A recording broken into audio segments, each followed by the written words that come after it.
Él dejó una huella imborrable en su paso por el grupo. Hoy conversamos con un apasionado por el escultismo, gran contador de historias y ex dirigente de nuestro grupo. Hoy conversamos con Jorge Cerda. Bienvenido. Prohibieron las garantías y el fin constitucional. Prohibieron todas las ciencias, excepto la militar. Prohibiendo el derecho a queja, prohibieron el preguntar. Hoy te sugiero, mi hermano, pa' que no vuelva a pasar. Prohibido olvidar. Prohibido olvidar.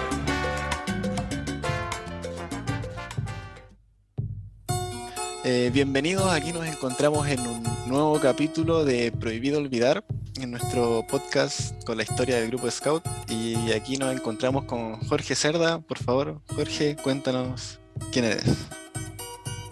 Hola, mi nombre es Jorge Cerda, fui alumno del colegio desde el año 74 hasta el 86 que salí de cuarto medio. Fui participante del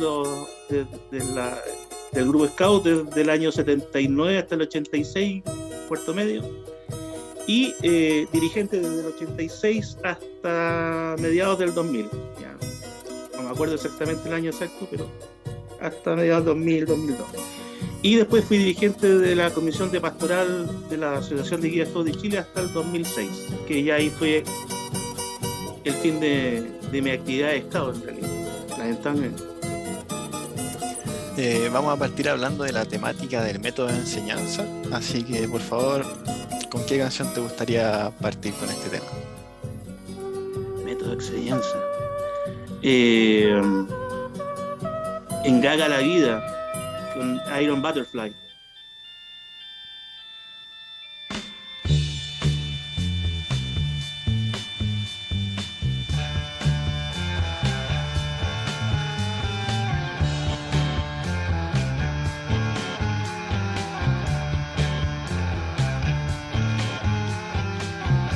In a garden of freedom, honey, don't you know that I'm loving you?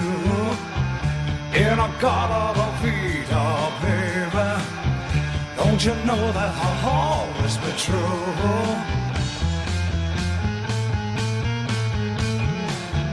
Oh, won't you come with me and take my hand?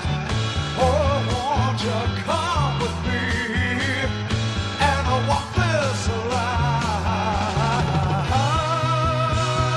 Please take my hand.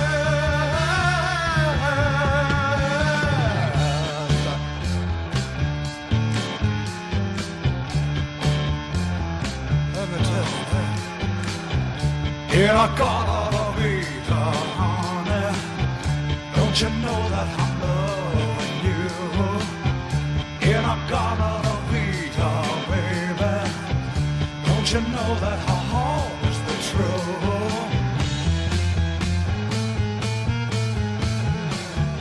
Oh, won't you come with me and take my hand? Oh, won't you come with me and walk this line? Please take my hand.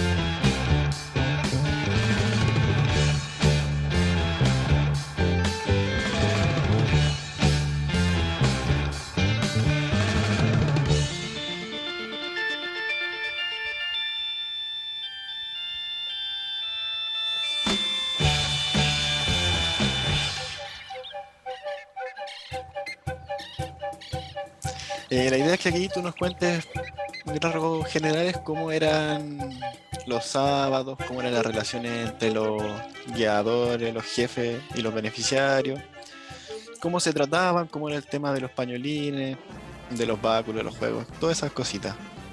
¿Cómo tú lo recuerdas? No, a ver, es que, bueno, ¿hablo nomás? Dale Sí, nomás, dale sí, nomás. sí, sí. Ya. Bueno, las reuniones de partida en esos años eran en el colegio. Lo que uno puede pensar, bueno, ¿qué diferencia puede haber con el estadio? ¿En qué influye en el proceso educativo? Influye harto en realidad. Porque estar en un ambiente en el colegio, que es un lugar, si bien son patios, es un lugar cerrado, donde no hay naturaleza, es concreto. En cambio, en el estadio es un lugar donde hay, bueno, es artificial, pero hay naturaleza. Es muy distinto la forma en que uno interactúa. Además, en el estadio tú tienes los espacios del caso para poder separarte de la actividad de otra unidad, incluso de unidades de lobatos con lobatos, tú te puedes alejar. En el colegio no era tan así. En el colegio, si bien teníamos actividades individuales por unidad, nos topábamos con las otras unidades. Entonces, si estábamos haciendo un juego proyecto con las tropas, o estábamos haciendo un juego aventura con los lobatos, nos topábamos unos con otros, siempre. Y el clan también, haciendo sus actividades. Entonces era entretenido en su medida de que todos sabíamos qué estábamos haciendo con los otros. Entonces todas las órdenes eran con pito o grito, entonces y en el colegio se producía un eco, entonces eran pitos para allá, pitos para acá, gritos para allá, gritos para el otro lado, y el colegio hace eco, entonces era como estar en una hora de patio de recreo en el colegio, y con niños corriendo de un lado para otro y haciendo actividades. En esos años hubo un periodo en que las manadas tenían reuniones los días de semana. Me acuerdo que haber tenido reuniones los miércoles a las 3 de la tarde. Y eso era porque habían hermanos que realizaban la actividad como dirigentes. Entonces ellos tenían la libertad de tiempo de poder hacer esas actividades en día de semana. Entonces los lobatos, hubo un tiempo que no los veíamos porque hacían sus cosas los miércoles, y las tropas y el clan el día sábado participaban. Y bueno, y la relación de trabajo con el grupo y los dirigentes, era importante que todos nos conocíamos qué estábamos haciendo unos con otros, más allá de que si estábamos jugando a los piratas o si estábamos jugando al 21 de mayo. Había temas comunes que el grupo en sí se ponía de acuerdo en los consejos de grupo de lo que íbamos a estar haciendo y qué es lo que hacía cada unidad. También era súper importante la relación que teníamos con los profesores del colegio. Yo muchas veces, y otros dirigentes también, nos tocó ir a consejos de profesores por ver casos específicos de niños. Así porque, no sé, Pedrito en el colegio se portaba súper mal y tenía una mala relación con sus compañeros, y nosotros decíamos, oye, pero es que ustedes saben que el papá se están separando o tienen tal problema o cosas así, o por qué bajo las notas tal niño no debería ir a los scouts. Y nosotros estábamos ahí para defender de alguna forma esa situación. Decíamos, ¿sabes? Ustedes no sacan nada con que el niño no vaya a los scouts, porque eso no lo está haciendo perder el año, o eso no lo está perjudicando en lo que está aprendiendo. Si hay un problema del método que ocupan los profesores, por ejemplo. Hubo gente obviamente que estuvo de acuerdo con lo que nosotros decíamos, y otra gente que no les gustaba que se lo dijéramos en su cara, el tema de que los profesores a veces su método no era el correspondiente, pero había niños que rendían mucho mejor en actividades al aire libre o más espontáneas que en actividades tan rígidas. ¿Por qué? Desde esa perspectiva, ¿qué crees tú que era lo que le aportaban los scouts a los chicos del colegio, a los beneficiarios, los niños, etcétera? ¿Qué no le aportaba el colegio? ¿Qué es lo que le complementaba a la educación del colegio los scouts? Yo creo que en ese tiempo le ayudaba mucho a soltar un poco la disciplina de lo que tenía el colegio. ¿Ya? Disciplina impuesta a sangre y fuego, ¿no? Y los scouts ayudaba a que esa disciplina a sangre y fuego no te quitara tu voluntad de ser persona, ¿ya? Yo lo veo lo veo por lo que me pasaba a mí. Yo iba al colegio feliz y todo, pero había ramos en que yo era un sufrimiento, matemáticas de partida. Era un sufrimiento ir a las clases de matemáticas y yo ahí como me chupaba, me desaparecía. Pero a mí los scouts me ayudaron a desviar esta situación y a enfrentar esta situación así. Eso no significó que tuviera mejores notas en matemáticas, pero me ayudó a llevar la cosa así como más relajada. Así como, pucha, ya, así yo hago.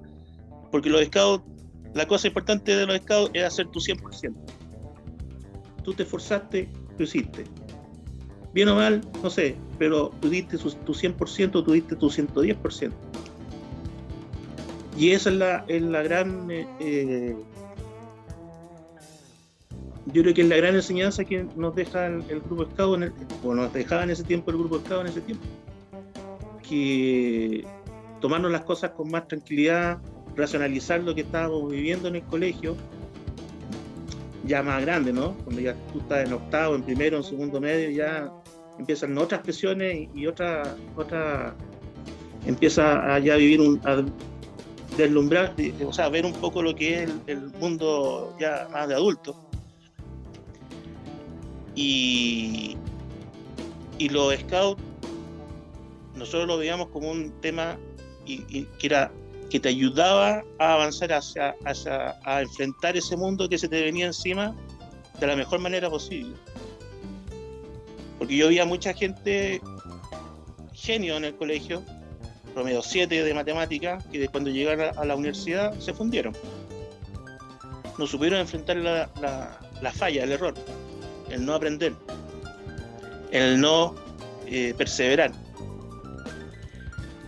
Pero sí vi a gente que cuando estaba en el colegio era del cinquito, así, que después fueron grandes personas o grandes estudiosos ya después. No sé si puedo dar nombres, pero bueno, mejor no dar nombres. Pero hay astrónomos, hay abogados, gente que llegaba a los gobiernos, a los distintos gobiernos, que uno los veía en el colegio y decía, chuta, no, es del montón nomás, pero nosotros aquí en los scouts le dimos esa posibilidad de que él se explayara, que él creciera, que él se abriera ante este mundo que claro, le enseñaba todo, aprendía de todo, pero lo tenía ahí encuadrado, en el cuadradito. Y no fue la universidad lo que le ayudó. Dígame. Usted fue lobato y después también fue dirigente, ¿cierto? Hice todo. Ya. Pasé por todo. ¿Qué diferencia encuentra usted de que cuando usted era lobato a, por ejemplo, cuando usted era dirigente de lobatos? ¿Cómo le cambió como la perspectiva de cómo enseñar a los niños más chicos, a diferencia de cuando usted era más chico? ¿O qué similitudes también encuentra como con el paso de los años? Fue distinto porque nuestros dirigentes eran hermanos. Y yo cuando llegué a ser dirigente ya no habían hermanos. Entonces toda esa motivación de vida religiosa ya no estaba. Y eso cambia la forma en que yo hago escultismo. Yo hacíamos nosotros una buena parte del curso de formación, porque además nosotros hacíamos que los niños hicieran su primera comunión. O sea, éramos catequistas también del grupo, de los niños. Así como en los lobatos teníamos primeras comuniones, en tercero medio creo que teníamos confirmaciones.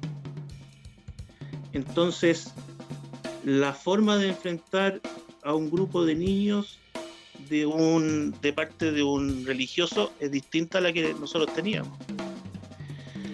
Y eso hizo que variara la forma en que se presentara los cursos de religión, por ejemplo.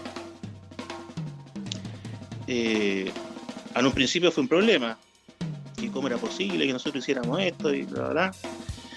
Pero misteriosamente no fueron los curas los que se opusieron, sino que fueron los profesores que hiciéramos estas clases de religión, y fueron los curas los que dijeron sí, te pueden hacerla. Pero cambia la perspectiva y la forma en que uno lo hace, porque el cura lo hace en cierta medida haciendo proselitismo. No sé si se entiende eso. Tratando de alguna forma de conseguir vocaciones para la congregación, por ejemplo. Uno lo hace ya desde la vivencia de una persona, de un laico, que sabe que no va a ser sacerdote y que su perspectiva de vida es casarse, no casarse, estudiar, trabajar en otra parte. La del cura era: voy a buscar vocaciones para que en un tiempo más esta persona que está aquí sea otro hermano que siga haciendo esto mismo que estoy haciendo yo. En eso cambia la formación que se hacía. Un grupo que se funcionaba básicamente como grupo religioso, a después tener que cambiar a ser, y nosotros en realidad a tener que meternos que realmente qué es lo que era el ocultismo.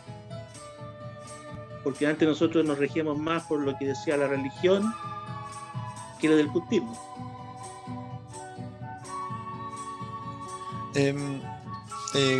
Yo tengo como dos preguntas en general.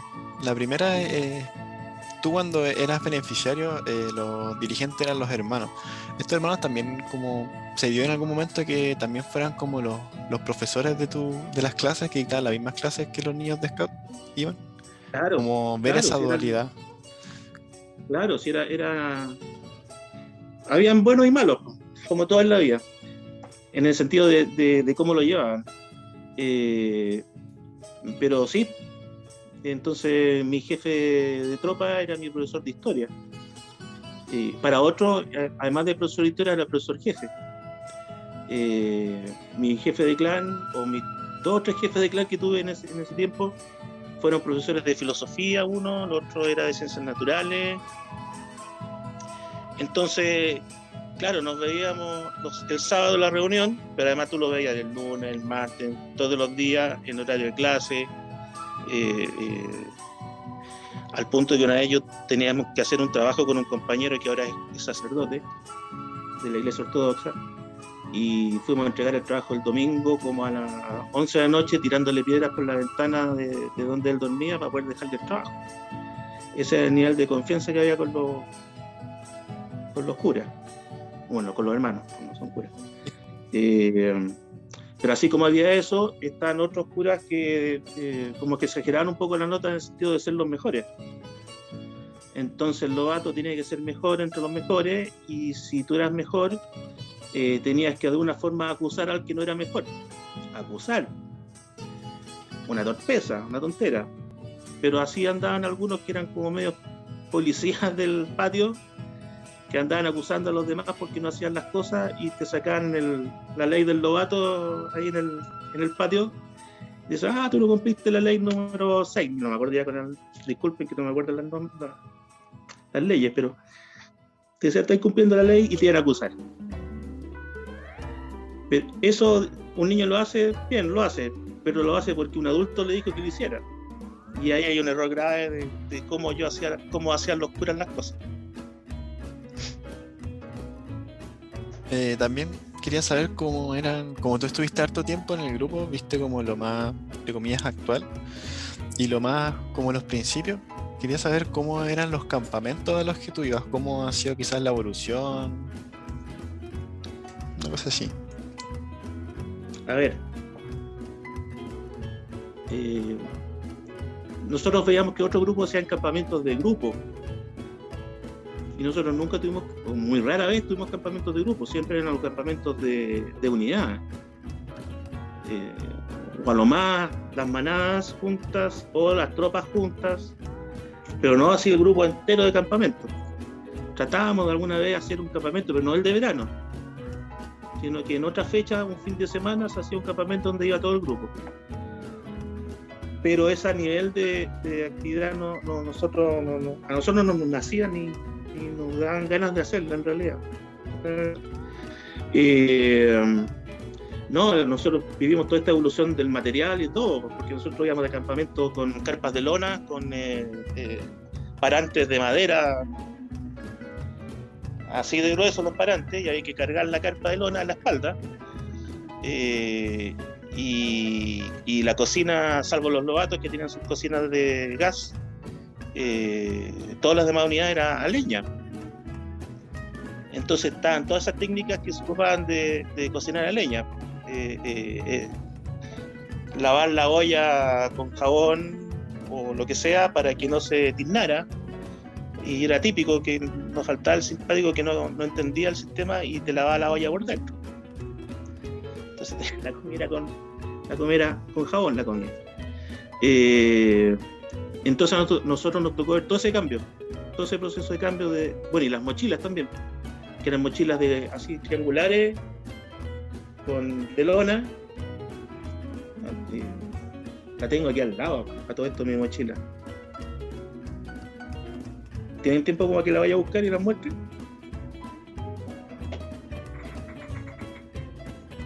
Está un poco cochina. Esta es mi mochila de lobato, de triángulo, de enferradura, y una sola bolsa, y de lona.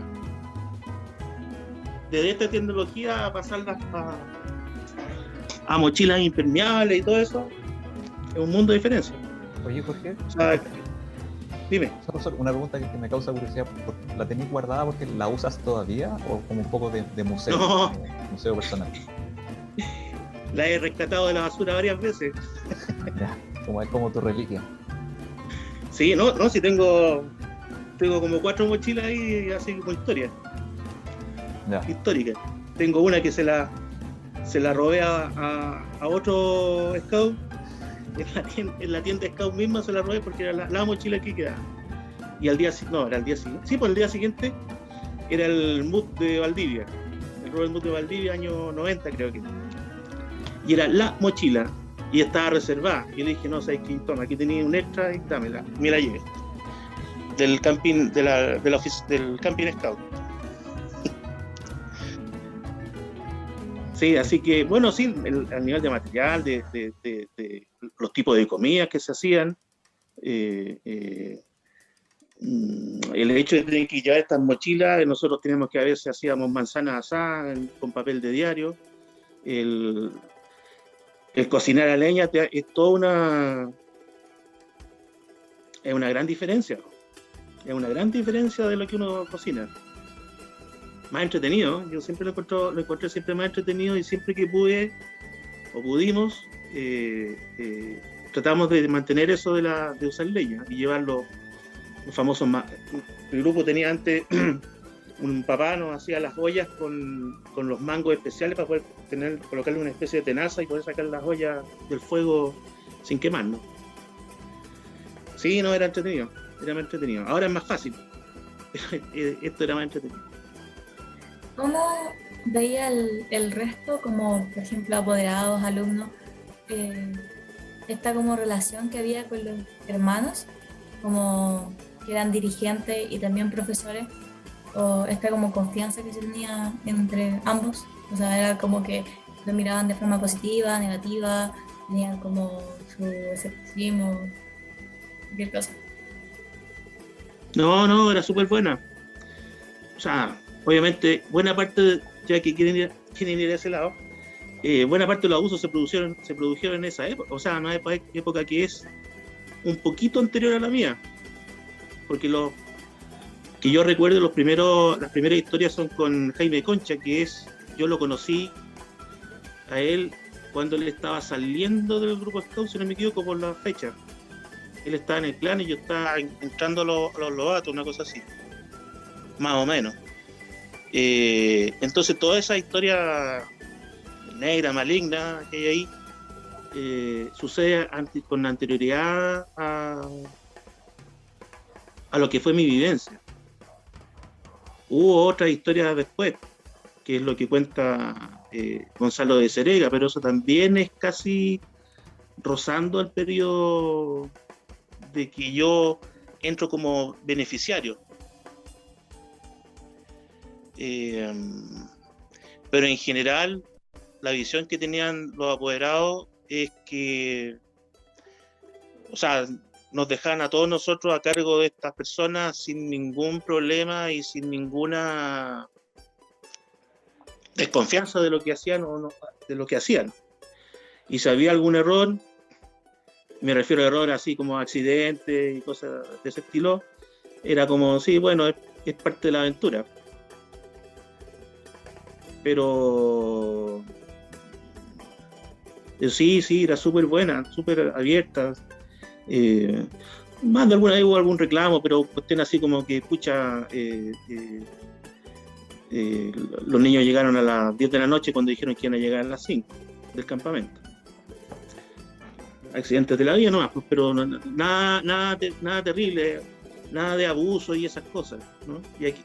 Ya que es el tema duro aquí, el de los abusos de los hermanos.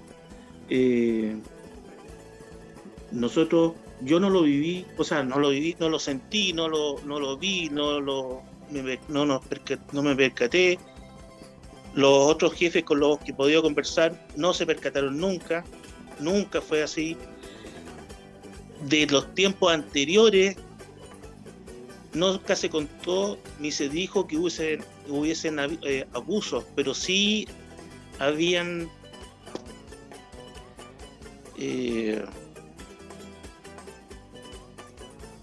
no sé cómo decirlo,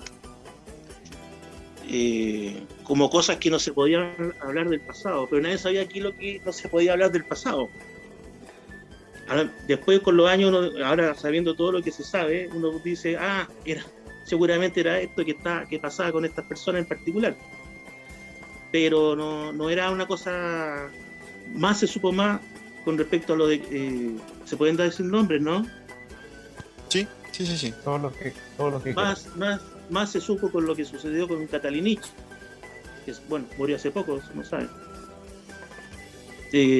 ¿Yo? Sí, murió. Wow. Sí, murió ahora, no sé, 3 meses, 2 meses, una cosa así. Más se supo de él, pero él nunca participó con nosotros, entonces fue así como, o sea, nosotros ¿qué supimos de él? Que lo que estaba sucediendo y le pasaba, y esto le sucedía a alumnos que estaban en los scouts. Nosotros empezamos a reclamar por lo que sucedió. Se le hizo ver esto al colegio, pero no porque sucediera dentro de nosotros, sino que era porque sabíamos que algo estaba pasando con alguien en el colegio. Eso. Pero en general la relación y la confianza que habían de los apoderados, de los niños y los no tan niños con los hermanos, siempre fue buena. Nunca hubo problemas. Porque todo eso que se cuenta sucede, son todas historias que son del 79 para atrás, más o menos, 78 para atrás. Pero como para cerrar el tema de los métodos de enseñanza, yo cuando me refería como al lado malo de eso, yo quería apuntar como si tú supiste o escuchaste después como de alcohol o drogas en las reuniones, campamentos, a lo largo de tu vida. Pues no, ¿puedo complementar la pregunta para que sea la última? Dale. Y sea como más completa? Más que nada, agregarle a eso como estas como malas prácticas que dice el Diego Maldonado.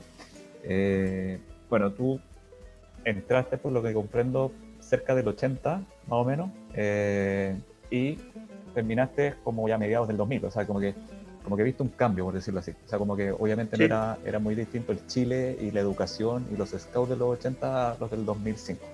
¿Qué te parece o cómo viviste este cambio de prácticas, como tanto educativas como de scout, como desde lo educativo?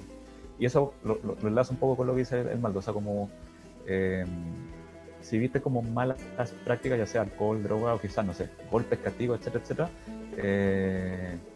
pero cómo lo fuiste como analizando con el tiempo, ¿no? O sea, como que, no sé si habían cosas que pasaban en los 80 que tú después ahora en el 2010 dijiste, mira, esto quizás no correspondía. No sé si me explico. Eso. Sí.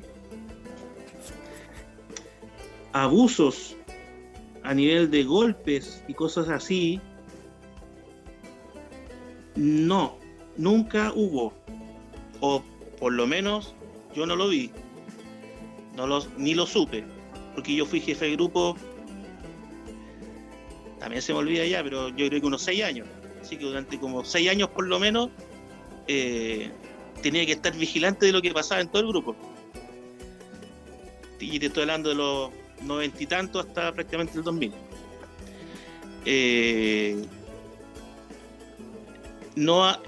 Práctica de violencia en el grupo no había.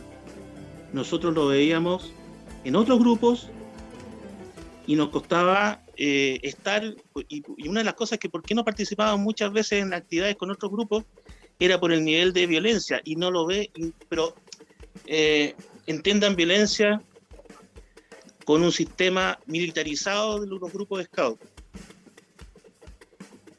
¿Ya?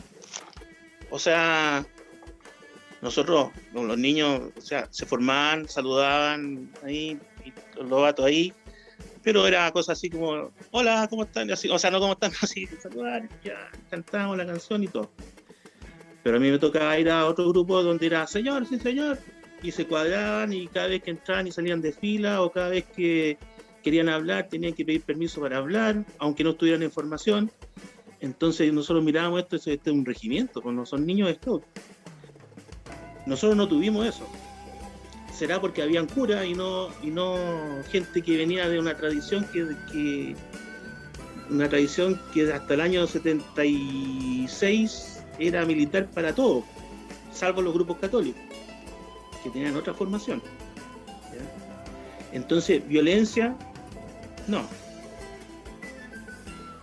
De parte de dirigentes a niños, no recuerdo. Y nunca tuvimos problemas en ese sentido. Ahora, violencia entre los niños, los que se pelean porque no les gustó el resultado o porque hiciste mal las cosas, es siempre. Eso ya es pelea entre niños o entre jóvenes. ¿Cuál es el otro tema? Ya se me fue. Perdonen que a veces me alcohol o drogas. Ya, eso viene a entrar. Bueno, droga, a mí no me suena para nada que hubiese habido alguna vez en el grupo. Que sí supe que gente que sí consumía.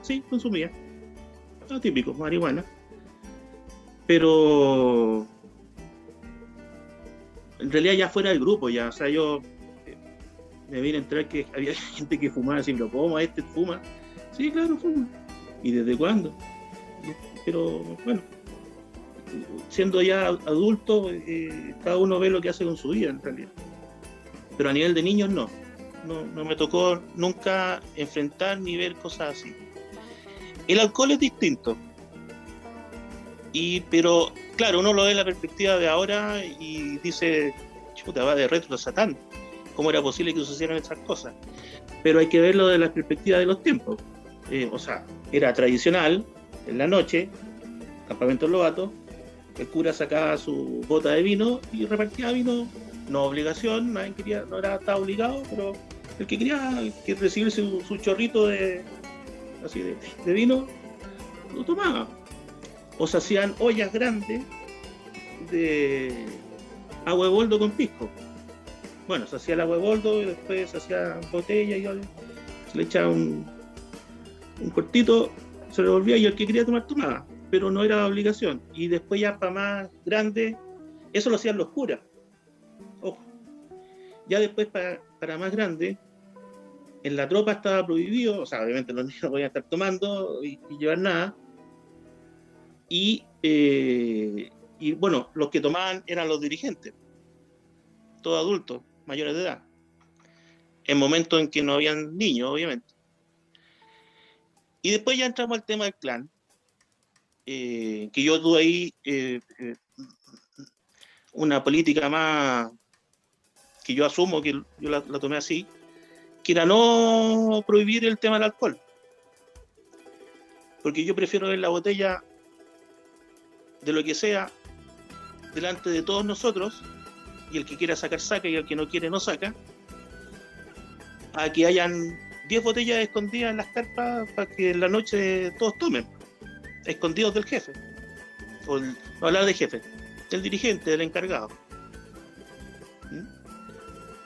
Entonces para mí no, en ese sentido yo no me lo cuestionaba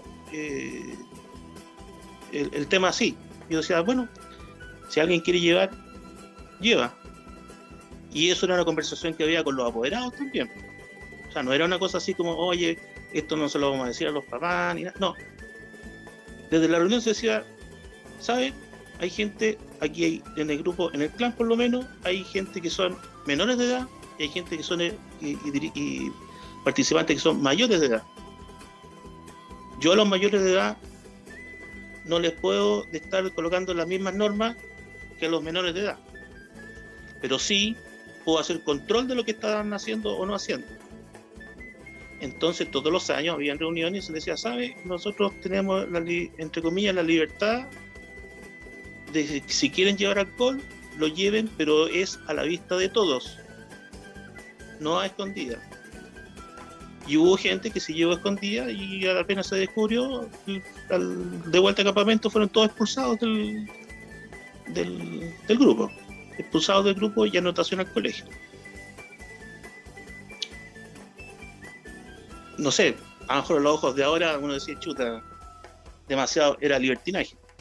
Pero en su tiempo yo lo tomé como que cada uno tiene que tomar su responsabilidad.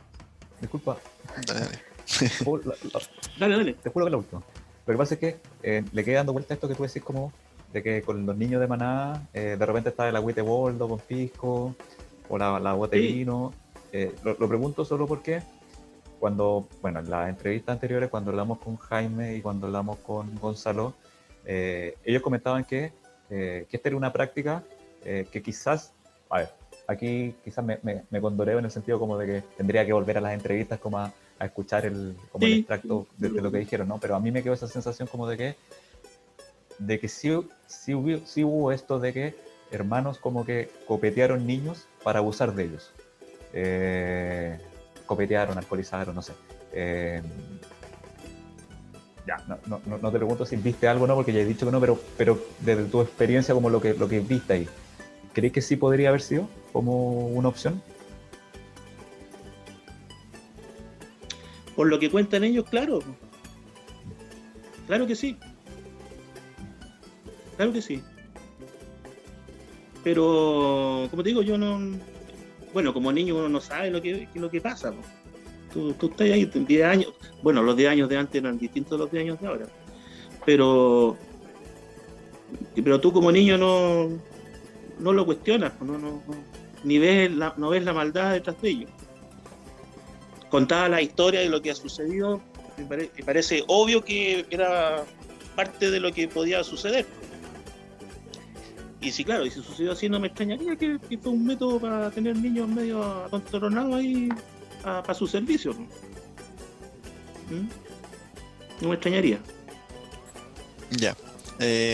Ahora, estamos hablando de que, no sé, es malo hablar de cantidades, pero eso sí, mejor no hablemos de cantidades. Aunque sea uno solo, ya es maligno. Sí.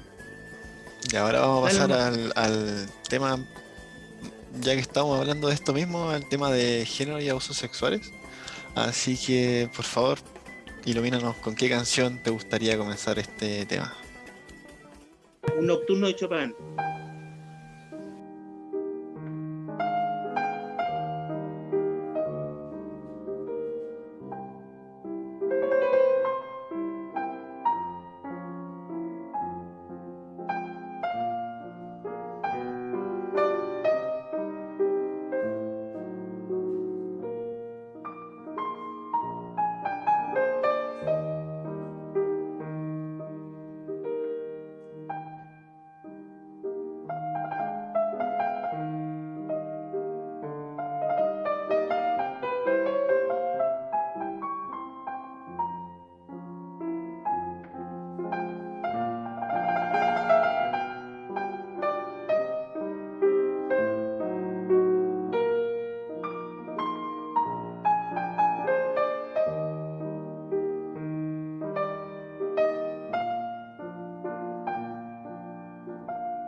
Primero partamos como con un tema quizás que pudo haber sido invisible en ese tiempo, pero ¿cómo era el tema como del movimiento LGBTIQ+, en el grupo de Scout? Si había conocimiento, no sé, de alguien que no fuera heterosexual, o si se abordaba ese tema. La No, tolerancia, la no. aceptación. No, olvídate, no se abordaba el tema y todos eran machitos. Pero sí habían, bueno, no voy a decir niños, pero sí habían ya más jóvenes, más grandes, que sí, no había necesidad de preguntarlo. Que había gente que tenía, no sé, disculpen, pero no estoy acostumbrado a hablar con estos lenguajes, entonces capaz que suene medio hiriente o que no les guste. Pero sí, había niños o jóvenes que tenían tendencias homosexuales. Eran todos hombres, así que no, homosexuales gays. Bueno, mira, nosotros en ese tiempo, cuando éramos dirigentes, hicimos varios cursos y dentro de los cursos que teníamos tuvimos que tocar el tema de la homosexualidad. Y en un principio hubo pelea en el sentido de que la conducta era cualquier niño que era considerado que tenía algún tipo de, en ese tiempo se hablaba de desviación o de esa tendencia, había que tratar de sacarlo del grupo. Cosa que nos opusimos varios a que sucediera así. Entonces después, como quedó esa como norma así, pues bueno, no se pregunta nomás, y nadie tiene que decirlo. Entonces, pero sí, sabíamos que había yo sé de 2 o 3, pero no hubo ningún problema con ellos. Yo, lo más probable es que todo el mundo sabía que tenían esa tendencia. Oye, Jorge, y esa como decisión de sacarlos, ¿era una reflexión por parte de los dirigentes del grupo? ¿Era como un mandato del colegio? No, sí, era como no era un mandato ni tampoco una imposición, era así como sí, sería bueno que no estuvieran, que es como decirte, sácalos por favor. Una forma bonita de decirte, sácalos, para que no haya problema. Pero nunca fue la opción nuestra esa. Nosotros nunca tuvimos opción en ese sentido. Nosotros incluso teníamos niños que habían sido echados del colegio y que nosotros los mantuvimos en el grupo, a pesar de que el colegio estaba en desacuerdo que hubiesen niños que no fueran del colegio. ¿Ya? O sea, había discriminación de varias formas. Voy a sacar esa discriminación que no es sexual. ¿Ya? Entonces nosotros manteníamos niños que no eran del colegio. ¿Puedo dar nombre de ese tipo de niños? Sí, dilo nomás. Sí.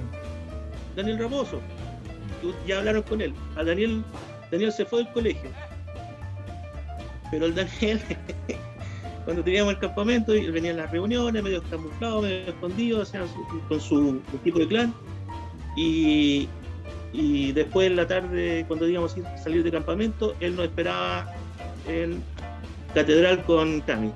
Y nosotros salíamos con el amigo del colegio, doblábamos y todo así, Daniel, y Daniel para adentro, el amigo. Y después cuando volvíamos, él se tenía que bajar como 2 cuadras antes o 3 cuadras antes, chao Daniel, y ahí volvíamos. Niño símbolo. Ese era un ejemplo, ponte, de que había una discriminación con él. Ahora, discriminación sexual, nosotros tratábamos de no hacer ningún tipo de discriminación dentro de las facilidades que nosotros teníamos y también de la comodidad de los niños, porque los niños pueden ser súper hirientes, niños o adolescentes pueden ser hirientes con los demás. Pero nosotros mantuvimos a todos los que quisieron o se quisieron mantener ahí con nosotros. ¿Cómo, yo tengo una pregunta de cómo era como la relación entre los mismos niños?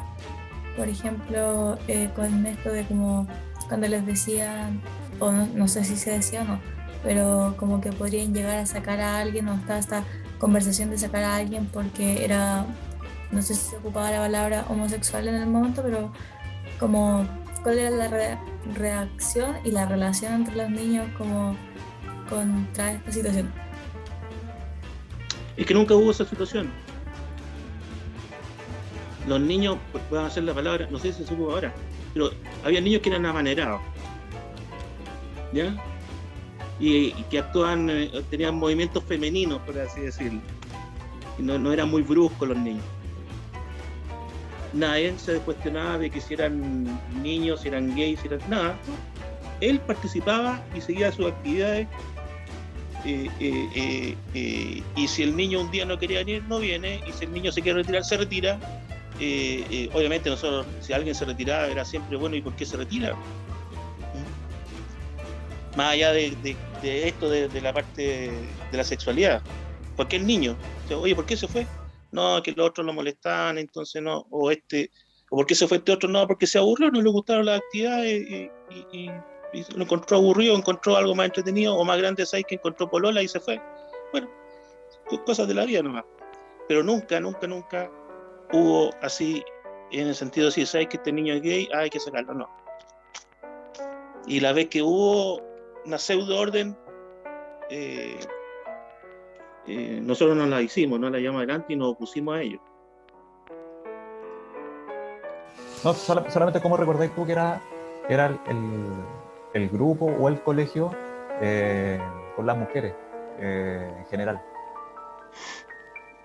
Bueno, cuando no habían mujeres y teníamos que ir a actividades del distrito, era el gran evento porque íbamos a estar participando con guías de gente que hacía lo mismo que nosotros, pero eran niñas. Entonces en realidad era para todos entretenido porque los niños se juntaban con las niñas y los dirigentes, aquí nosotros todos dirigentes hombres nos juntábamos con las dirigentes niñas del otro grupo. Entonces era un intercambio general total. Entonces, pero bueno, yo mira, una de las cosas que me van a gloriar fue porque que nosotros, a pesar de insistir durante un montón de años, pudimos conseguir tener un equipo de clan de niñas. Nos costó muchas peleas, muchos desencuentros, hasta que conseguimos darle la vuelta, en el sentido de que como los otros colegios maristas eran mixtos y las niñas se venían a estudiar a Santiago, entonces le decíamos, oye, nosotros les podemos dar la posibilidad de que estén en el grupo de scout de los maristas en Santiago. Y ahí los curas que están como a cargo de esto no pudieron encontrar ninguna chiva para decirnos, ¿sabes? No lo hagan. Entonces pudimos tener los primeros equipos de mujeres. Ahí estaba, bueno, la Michelle Raposo, que era la hermana del Daniel, Milka Martínez, que venía del colegio Chacabuco, Francisca Rodríguez, que después se casó con Rodrigo Valenzuela, Cazuela, que venía del colegio Curicó, y la Jani, no me acuerdo de dónde venía la Jani, pero después se casó con el Jaime Concha, otro Jaime Concha. Y me falta una niña. Bueno, no importa. Pero ahí formamos, ese fue el primer equipo de niñas que hubo. No me pregunten el nombre del equipo porque cada uno inventaba un nombre más raro, entonces eran difíciles de acordarse. Y ahí nosotros formamos el primer equipo de mujeres dentro del grupo. El problema está en que no teníamos dirigente mujer. Hasta que conseguimos una niña que era del colegio de Quillota, la Carolina Hichi, que ahora vive en España, y ella fue la que nos hizo la paleteada en definitiva para poder justificar el tener una dirigente mujer, para tener este grupo de niños, porque la idea en general era poder hacer esto para que después estas mismas niñas fueran dirigentes y empezamos a bajar en las unidades hacia abajo, para poder tener un grupo. En ese tiempo se llamaba mixto, después nosotros le inventamos, pero le pusimos la palabra complementaria, que era como lo normal. que el colegio era de hombres, no teníamos por dónde sacar mujeres. Ya, yo creo que con esta temática también la hemos abordado bastante como redondamente, por así decirlo. Así que ahora vamos a pasar al tema del colegio. Así que por favor, alguna cancioncita para avanzar al colegio. Esa época, fíjate una de esa época. No, se la tengo clarita, no me acuerdo cómo es en inglés la palabra. Esa es de Iron Maiden. Ya. Run to the hill. Eso, corre la montaña, eso, corre la montaña. Run to the hill.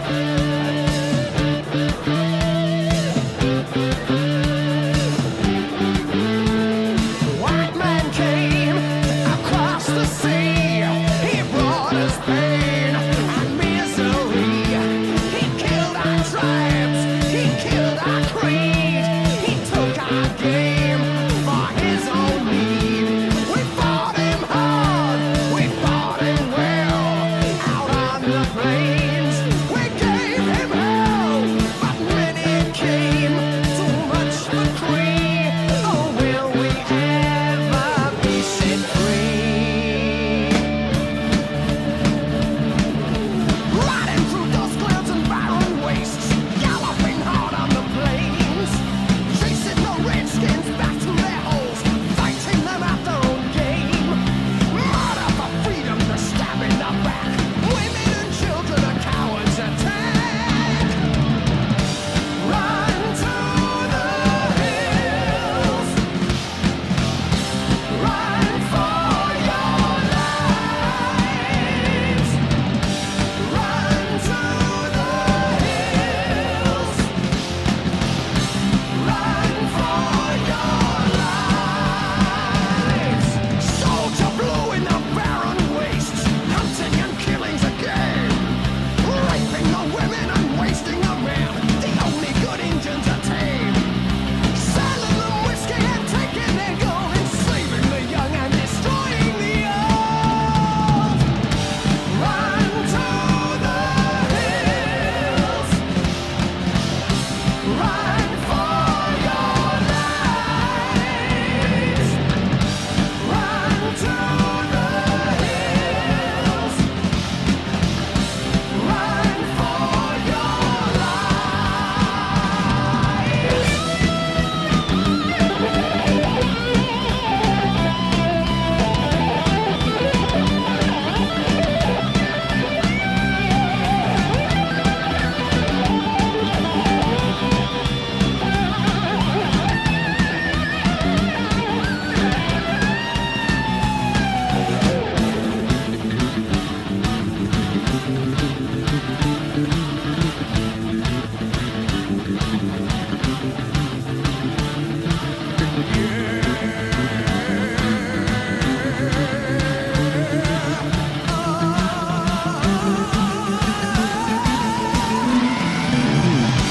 Run to the hills. Run for your lives. Run to the hills. Run for your lives. Run to the hills. Run for your lives. Run to the hills. Run for your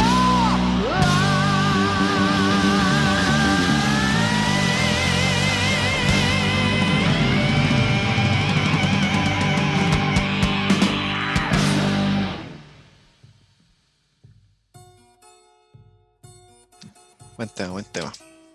Y ahora la idea es hablar de todo lo que tú tengas en tu cabeza del colegio, lo bueno, lo malo, lo que te gustó, lo que no. Como estudiante. Ujú. Ya. El colegio. No, yo creo que han sido los mejores años de mi vida. Aunque fueron los primeros. Pero sí, ha sido lo mejor que me puede pasar en la vida, haber estado en el colegio. Mira, lo que te voy a decir. Yo aprendí más en el colegio que de lo que aprendí en la universidad. En todo lo que significa eso. En valores, en ética laboral, en ser empático con las personas. Todo eso yo lo aprendí en el colegio. La universidad lo único que me dio fue tener que aprender lo que no aprendí de matemática en el colegio. y nada más, porque ni siquiera me dio compañeros o amigos. Mis amigos son todos del colegio. Y no, yo pasé mis mejores años en el colegio. Lejos. Yo, si tuviera la posibilidad, volvería por mis 4 años de enseñanza media.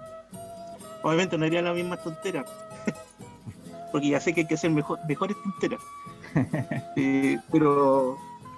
Pero sí, lejos al colegio. Me dio disciplina. Los curas que tuve fueron curas choros, entretenidos, gente que eran chilenos de partida. No eran, bueno, habían españoles obviamente, pero así como los que marcaron la vida, sí, eran chilenos. Entonces ya la misma forma de hablar o cómo se expresaban contigo, y además como eran tus dirigentes de Estado, tenías muchas mejores vivencias. Y ellos son los que a mí me enseñaron la forma de hacer las cosas bien. No importa lo que sea. Yo en mi vida he sido jefe de área de una empresa y he lavado baños en el puerto de San Antonio. Da lo mismo. Pero en esas dos cosas, bueno, y otros trabajos que he hecho o que hago, siempre he tratado de ser mejor y he tratado de estar bien conmigo a mi alrededor. Eso es lo que me ha dado más el colegio. Con todo este Ahora, tema de los abusos y cómo lo ha tratado el colegio o la institución de Alonso Ercilla, ¿cuál es la imagen que tú mantienes del colegio luego de todo esto? ¿Cambió? ¿Se mantuvo?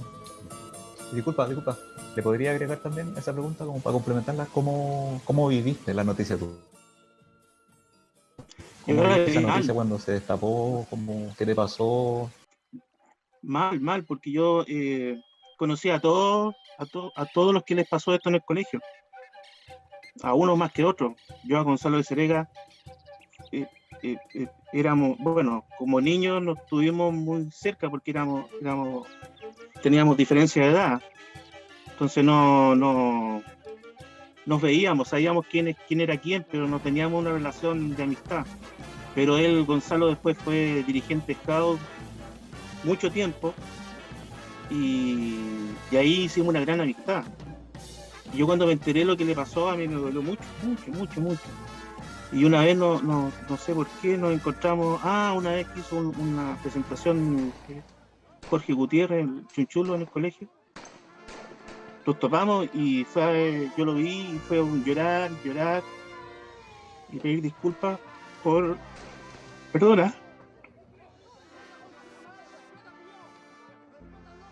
pedir disculpas por no haber sido más activo si bien no sabíamos que sucedieron estas cosas,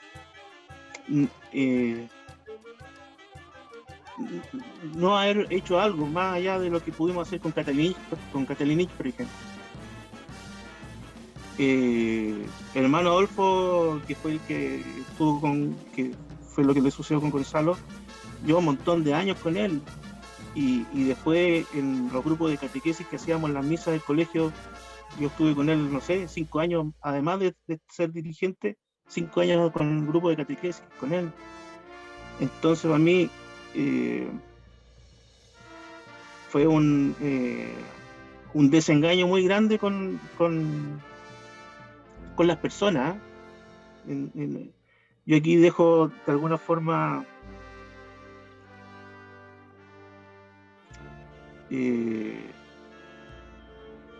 no es que exculpe a la congregación, exculpo al colegio, ¿ya?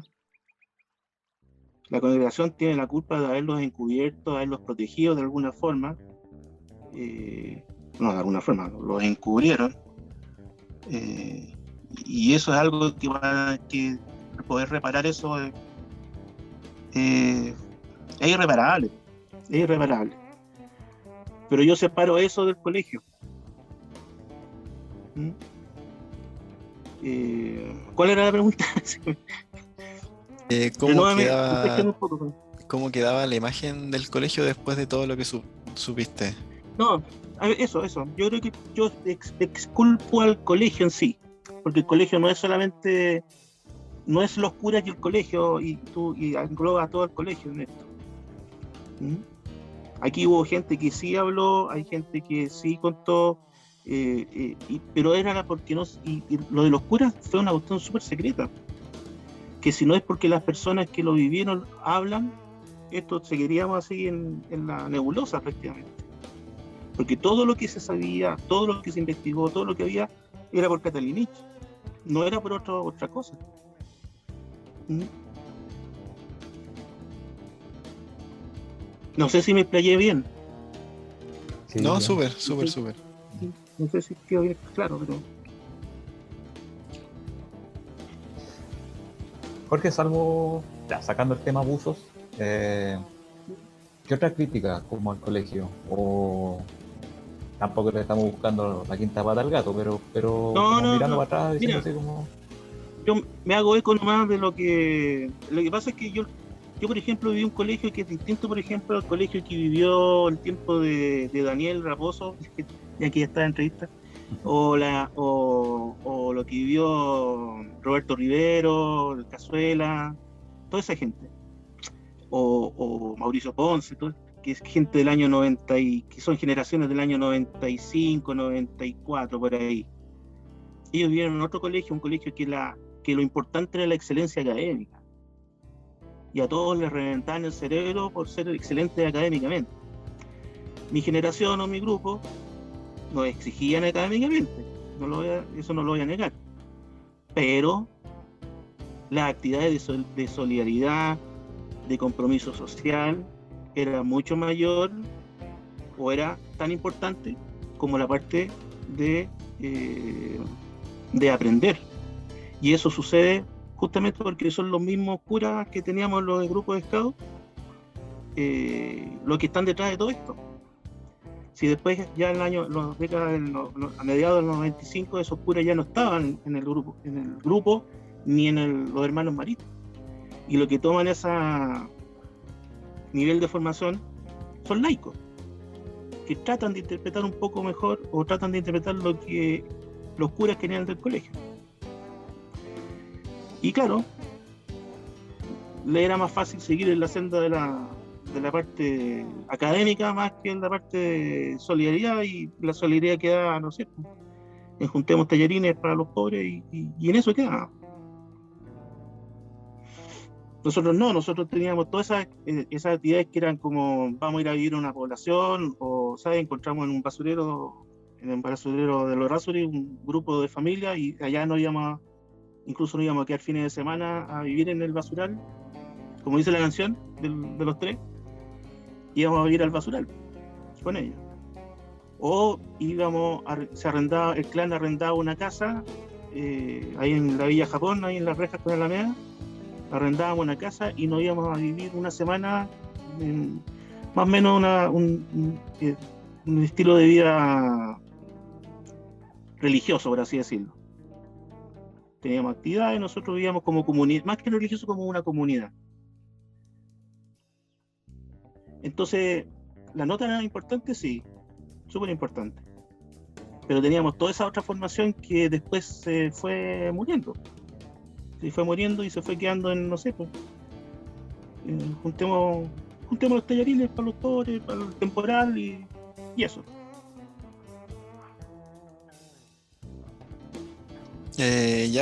Nosotros no tenemos más dudas como de acerca del tema de colegio, así que ahora vamos a pasar a la última temática, que es para saber un poco más de ti, en qué estás y todo eso. Así que por favor, ¿con qué cancioncita cerramos este podcast?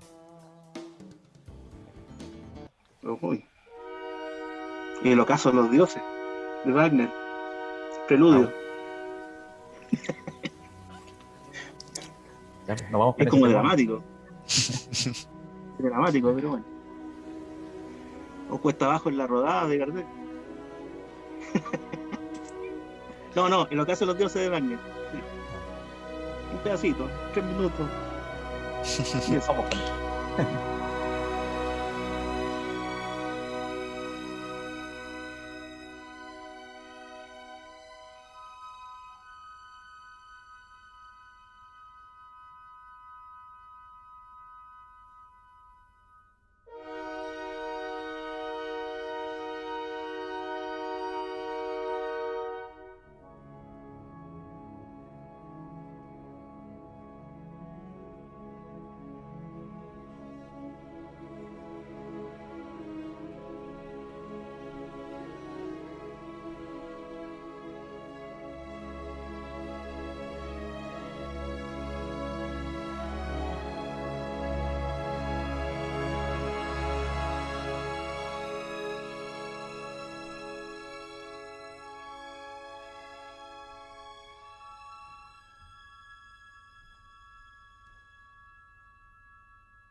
Nosotros queremos saber, o que nos cuentes básicamente, qué está haciendo Jorge Cerda actualmente, qué es de su vida, su rutina. Como viejo desempleado, encuentro trabajo. Es una de las cosas que uno de las generaciones nuevas deberían aprender, que uno con 52 años está pleno, pero no sé, esa perfección del conocimiento total que uno tiene a los 30 años hace que a uno lo vean ya como de retirada, que vayas a los cuarteles de invierno. Yo quedé sin trabajo cuando empezó la pandemia. Ahí nos cortaron a todos. Yo estaba trabajando en uno de los hoteles de la PDI, allá en San Antonio. Feliz de la vida. Me levantaba y tenía mar.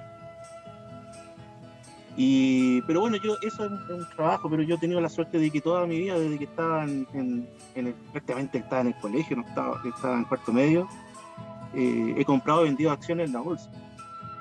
Y eso hasta ahora me ha servido para capear los malos momentos. Y en estos tiempos de turbulencia política, más todavía, porque en turbulencia política, si uno sabe, se puede ganar mucho más plata. Me dedico a eso y estoy participando con otro exalumno que yo fui su jefe de Lobato, si no me equivoco, en una empresa un laboratorio para exámenes médicos de veterinaria. Y ahí trabajo con él viendo exámenes médicos, llevando la administración y contando billetes. En eso me llevo los días. Y ahora, por ejemplo, en un rato más tengo que... ¿Qué hora es? Casi las 10. En un rato más tengo que ver la apertura de los mercados en Australia y en Hong Kong para ver cómo viene la mano para mañana en la mañana en Santiago. Y así veo yo en la parte laboral. Es entretenido, ¿eh? Yo me entretengo y lo más importante es que gano plata. De eso no... Si bien no trabajo en lo que a mí me gustaría estar trabajando, me da para vivir bien, o sea, no bien, aceptablemente. Ayer tuve que pagar, ayer hice el pago de impuestos, así que ando de luto. Jorge, yo tengo dos preguntas muy breves. La primera es para seguir escribiendo esta historia, la historia del grupo, como ¿a quién nos recomendáis? Como ¿para dónde ir? ¿A quién ir a buscar? Así como, yo sé que obviamente te voy a pedir los datos, pero como que si nos tuvieras que recomendar gente, como ¿para dónde nos tiramos? Gente que no debería faltar, por ejemplo, como que la entrevisten. O gente que hay que apurarse porque no sé, está muy viejita, no sé, estoy inventando, pero... Yo creo que aquí el personaje era Pepe Cao, pero Pepe Cao murió hace mucho tiempo. Disculpa, pero la otra persona puede ser... ¿En serio? Pero hace mucho tiempo, si murió hace... Fue el año 2008, 2009. Sí, pues se murió hace más de 10 años. Y es más, hay una foto donde sale con su uniforme scout, con su pañuelín y todo. Cuando yo lo entrevisté ya tenía Alzheimer. La tengo registrada, pero es más anecdótica que haber sacado como información como... Pero fue un Nacho Baeza, me dijo, anda para allá. Y ahí aproveché. Pero ¿quién crees tú? Porque no debería faltar como... Puede ser nadie también. No, es que estoy pensando, tengo como 5 nombres distintos. El tema está en, si tú me dices uno, chuta, tengo que buscar ahí uno. 5. De hecho, si queréis después me los mandáis por Facebook, si no, tampoco quizás es necesario como que... Mira, hubo un tiempo que nosotros tuvimos éramos tan grande el grupo, eran 3 manadas, 2 tropas y el clan, donde éramos casi 200 personas, los cuales éramos 40 y tantos dirigentes, 40 y tantos. Y al ser un grupo tan grande, pasábamos el problema de que teníamos disputas internas y muchas peleas, ¿ya? Y entre comillas, una facción la dirigía yo y otra facción la dirigía Juan Pablo Valdivia. Y sería interesante que lo entrevistara a él. No te lo digo por el tema de las facciones en grupo de pelea, porque la pelea era porque quién tenía las mejores ideas para el grupo, ¿sí? O sea, no era así como vamos a cuchillar a la salida de la reunión, no. Claro, en ese tiempo eran peleas fuertes, ¿cachai? Pero uno lo ve con el tiempo que bueno, era todo porque queríamos hacerlo mejor por el grupo y por lo que estábamos haciendo, nada más. Y él es Juan Pablo Valdivia, si bien en ese tiempo podría decirlo que era mi adversario, yo creo que es una buena persona para entrevistar. Con él, nosotros dos organizamos y hicimos, yo tengo las fotos aquí, las tengo encuadradas incluso, cuando celebramos los 50 años del grupo, donde hubo discursos, y con él, nosotros nos juntamos los dos en ese momento que casi nos odiábamos, pero nos juntamos a hacer esta actividad porque era la actividad del grupo de los 50 años. Eso era más importante que cualquier discusión. Y claro, yo lo veo con los años, las discusiones eran tonteras en realidad. Y disculpa, Eran tonteras. esos Dime. 50 años lo empezaron a contar desde el 54. Claro, del 54. Ya. Sí, porque nosotros ahí descubrí, en ese mismo contamos, porque queríamos, nunca se había celebrado el grupo, nunca, hasta ese momento. O sea, ni siquiera sabíamos cuándo era el periodo de la fundación del grupo. Y ahí averiguamos que el primer intento del grupo lo hizo Pepe Gauss el 54. Que después se fue y bueno, no siguió la idea. Y después apareció con el Cruz Verde y otro del año 69, 70. Ya formaron del grupo ya, y de ella no murió, ya siguió nomás. Sí. Por eso lo consideramos desde ese año, del 54 en adelante. Ahí se le invitó, él estuvo también en esa reunión. Yo debo haber estado Juan chico, Pablo. entonces. ¿Tú? Sí, fue el 2004, ¿no? Sí, fue No sé cuánto suma eso. No, tiene que ser antes del 2000. Ya. Incluso hubo galardón y todo. Yo me tuve que autorregalar un galardón, una estatuilla así. Que el Pato Badilla las mandó a hacer. Él se consiguió los galardones y todo. También lo tenemos pensado que pase por ahí. Pero Juan Pablo Valdivia, yo creo que es una persona importante de esos años, de los 90, prácticamente todos los 90. Sí, Juan Pablo Valdivia es un año menor, 1 o 2 años menor, no, un año menor que yo. Así que él es del mismo periodo que yo, prácticamente. Él se venía de otro colegio, él venía de San Fernando. Entonces llegó al colegio, y no me acuerdo cuándo llegó, pero no partió desde los Lobatos.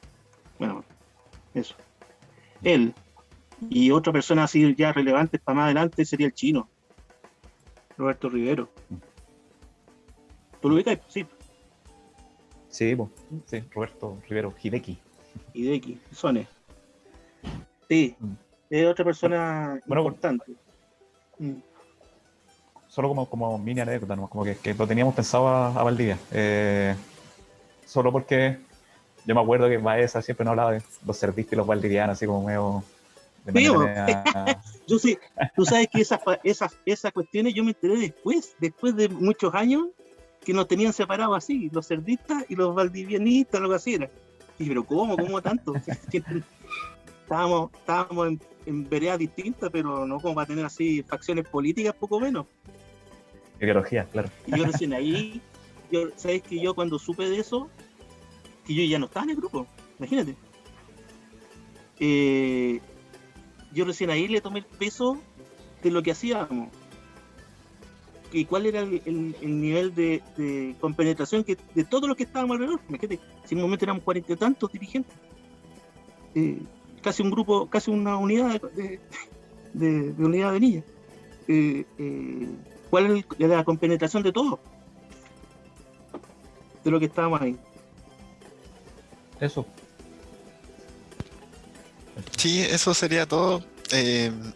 Agradezco mucho que hayas podido estar con nosotros, que nos hayas contado toda la gran historia del grupo.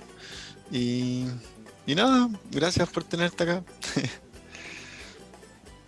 No, gracias a ustedes y obviamente esto lo que yo he contado no es nada de lo que, porque las anécdotas son miles, ¿no? Y tendríamos que estar aquí hablando horas de horas.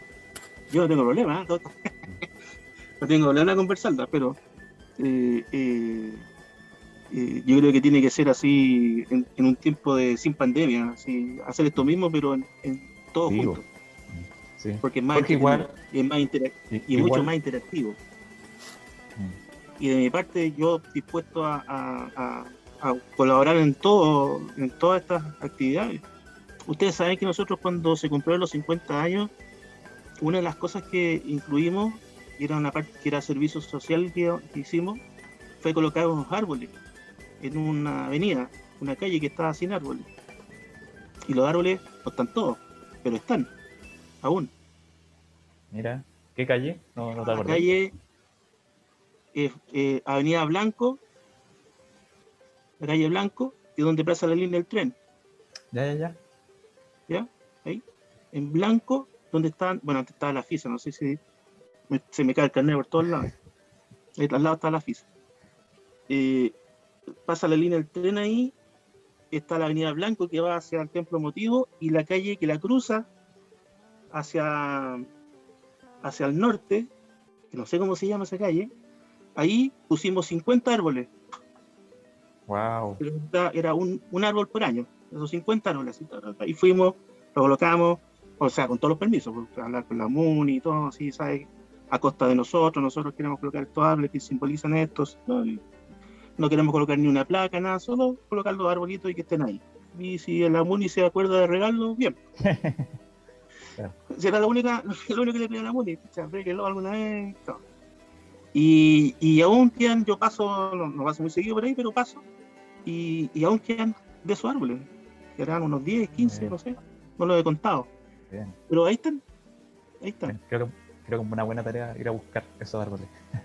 Claro, Oye. son parte de la historia. Igual el cambio el cambio del colegio al estadio también fue una cuestión titánica, en el sentido de que nosotros nos oponíamos a irnos, y después fue titánico convenciendo a los curas que la construcción no era la más conveniente, y no nos dejaban participar en lo que era la construcción, teniendo tres arquitectos, ¿no? Tres arquitectos en ese momento en el clan, estudiantes de arquitectura, no nos pescaban con las construcciones. Después tuvieron que pescarnos porque debían a pasar una multa por construcción deficiente. Sí. Tuvieron que hacer No, esa escalera. todavía tenemos problemas con el rincón. Sí, todavía se filtra el agua, seguro. Sí. No, y todavía tenemos algunos atados. Sí, todavía. No, Oye, Jorge, y lo nosotros, último, la pelea, es que la pelea nuestra fue hacer bajar las escaleras por fuera. No, solo recordarte que, bueno, te voy a molestar quizás en algún tiempo más, porque estamos en un proyecto de hacer una especie de anuario, ¿cachai? Sí. Y que lo que queremos hacer es una especie como de libro digital o revista digital, donde vayamos de aquí para adelante como registrando los años, pero obviamente que los años anteriores la gente pueda como ir entregando información o material, o por ejemplo, no sé, porque tú te juntís como con tu gente y se puedan encargar, no sé, por decirte, de los anuarios del 95 al 2000, por decir cualquier cosa, ¿no? Quizás sería un buen ejercicio para ti, para tu gente, para una cerveza ahí, conversar, no sé. Te lo comento Sí, no hay para problema. futuro. Como El problema es que queremos todas esas fotos son en papel. Sí, Hay que pero- digitalizar todo. Claro, pero nadie apura, o sea, esto no tiene fecha, es algo como que se vaya a ir llenando con el tiempo. Eso por mi parte, te agradezco, caleta, el tiempo y la disposición y todo. No, gracias a ti por acordarse. Eso pues. Ya pues, así Cuídense que mucho. hasta aquí llegamos con el último capítulo con el invitado Jorge Cerda, así que muchas gracias y hasta pronto. Cuídense mucho. Una vez scout, Qué pescado. Pescado, bien, normal. Chao, que Cuídate, estén bien. Valen. Chao. Chao. Chao. Prohibieron ir a la escuela e ir a la universidad. Prohibieron las garantías y el fin constitucional. Prohibieron todas las ciencias excepto la militar. Prohibiendo el derecho a queja. Prohibieron el preguntar. Hoy te